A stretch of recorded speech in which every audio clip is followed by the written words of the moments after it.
नांदेडच्या नायगाव तालुक्यातील देगाव इथल्या बळवंत बेंद्रे पाटील यांनी औषधी वनस्पती असलेल्या सफेद मुसळी पिकवण्याचा यशस्वी प्रयोग केलाय। तुरीच्या पिकांत आंतरिक पीक म्हणून सफेद मुसळी या शेतकऱ्याने लागवड केली होती। 2 एकर शेतात तुरीच्या पिकासह सफेद मुसळीच्या लागवडीसाठी या शेतकऱ्याला 4 लाख रुपयांचा खर्च आला होता। बाजारात सध्या सफेद मुसळीला प्रति क्विंटल 1.5 ते 2.5 लाखांचा भाव आहे। त्यातून 15 लाख रुपयांचे उत्पन्न अपेक्षित असल्याचे या शेतकऱ्याने सांगितलंय। हे बी मी परतवाड्याहून आणलेलं आहे विदर्भातून आणि हे आहे औषधी वनस्पती सफेद मुसळी, जे की याचा आयुर्वेदिक उपयोग होतो। औषधींमध्ये वेगवेगळ्या औषधीमध्ये याचा उपयोग होतो आणि हे शक्तिवर्धक म्हणून खूप नावाजलेलं आहे। आपल्याकडे एक नवीन वाटते आपल्याला, पण खूप जुनं आहे औषध। ते काय खर्च आला त्याला एकरी? तर त्याचं बेणं आपण 50,000 रुपये क्विंटल आणले। 1 एकरला 3 क्विंटल बेणं लागते। काय एकरला प्रति एकरला खर्च 1.5 लाख रुपयाचं बेणं आणि इतर खर्च 50,000 रुपये, असं एकंदरीत पूर्ण खर्च 2 लाख रुपये प्रति एकर येतो। आणि त्या तुलनेमध्ये उत्पादन आपला 7-8 लाख रुपये उत्पन्न होते। एक कंदवर्गीय असल्यामुळे आपलं जसं हळद असते आपली, ही एक मिनी हळदच आहे। त्यामुळे याचा जनावर वगैरे याला खात नाहीत किंवा कोणते पक्षी वगैरे खात नाहीत, त्यामुळे सुरक्षित आहे ते। ह्याचं मार्केट आहे मध्य प्रदेशमध्ये नीमच मंडी म्हणून आहे।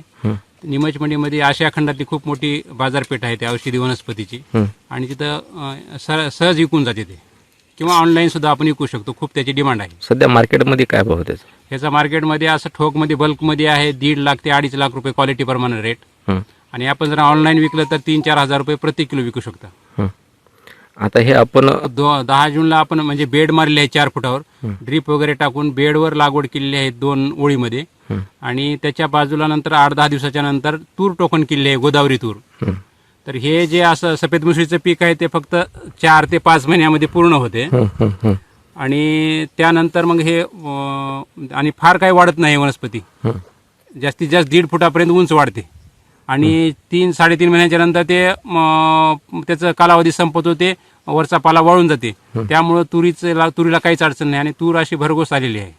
हे तुरीची व्हरायटी हे गोदावरी आहे आणि ते खूप चांगली आलेली आहे। कमीत कमी 15 एकरी 15 क्विंटल आवरेज निघण्याची शक्यता आहे त्याची। बरं, इतर शेतकऱ्यांसाठी आपण काय सांगू शकाल? नाही, शेतीमध्ये नवीन प्रयोग केलेच पाहिजे। औषधी वनस्पती एक खूप मोठा चांगला पर्याय आहे। त्यामध्ये सफेद मुसळी असेल, अश्वगंधा असेल, तुमचं शतावरी आहे, अशा खूप वनस्पती आहेत। तर त्याचं आपण लागवड केली पाहिजे। मध्ये जून 10ला आपण सफेद मुसळी लागवड केली आणि त्यानंतर तुरीचं पण लागवड केली, त्यामध्येच आंतरपीक। तर ह्या दोन्हीमध्ये आपल्याला कमीत कमी आज 40 क्विंटल बेणे उपलब्ध होईल या सफेद मुसळीचं। जर याला सुकवलं तर आपण 8 क्विंटल तरी आरामानं निघतंय आणि तूर कमीत कमी 25 ते 30 क्विंटल तूर होण्याची 100% अपेक्षा आहे। आणि ह्या दोन्हीचं ॲव्हरेज उत्पादन बघितलं तर 15 ते 20 लाख रुपये 2 एकरमधून उत्पन्न होऊ शकते। Tanaji Shelgaonkar, star Maharashtra news, Nanded. नवनवीन घडामोडी पाहण्यासाठी स्टार महाराष्ट्र न्यूजला सबस्क्राईब करा आणि ताज्या बातम्यांचे अपडेट मिळवण्यासाठी बेल आयकॉनला प्रेस करा आणि परिपूर्ण बातमीबरोबर रहा, इतरांपेक्षा एक पाऊल पुढे।